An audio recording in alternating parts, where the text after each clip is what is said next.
அண்மை செய்தி தென்காசி மாவட்டம் சங்கரன் கோவில் அருகே பட்டாசு ஆலையில் பயங்கர தீ விபத்தானது ஏற்பட்டிருக்கிறது. விவரங்களை செய்தியாளர் சுப்பிரமணி வழங்கிட கேட்கலாம். சுப்பிரமணி வணக்கம். தற்போது தீயை அணைக்கும் பணிகள் எவ்வளவு விரைவாக நடந்து வருகிறது? உள்ளே இருக்கும் ஊழியர்களின் நிலை என்ன? விவரங்கள் சொல்லுங்க.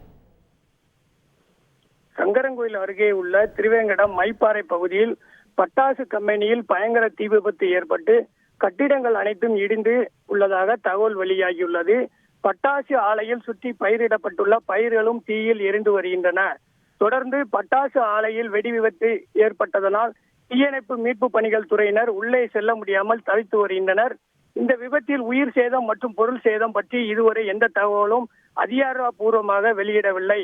சம்பவ இடத்தில் சங்கரன்கோயில் சட்டமன்ற உறுப்பினர் ராஜா, சங்கரன்கோயில் கோட்டாட்சியர் கவிதா, சங்கரன்கோயில் டிஎஸ்பி சுதீர் ஆகியோர் மீட்பு பணியில் ஈடுபட்டு வருகின்றனர்.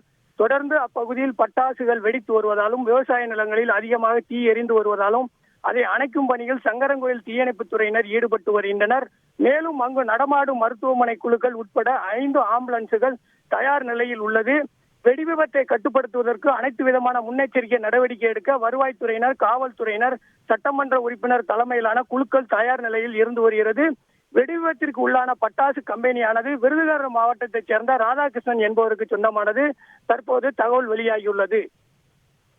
தகவல்களை வழங்கியதற்கு நன்றி சுப்பிரமணி. செய்திகளை உடனுக்குடன் தெரிந்து கொள்ள உடனே சப்ஸ்கிரைப் பண்ணுங்க.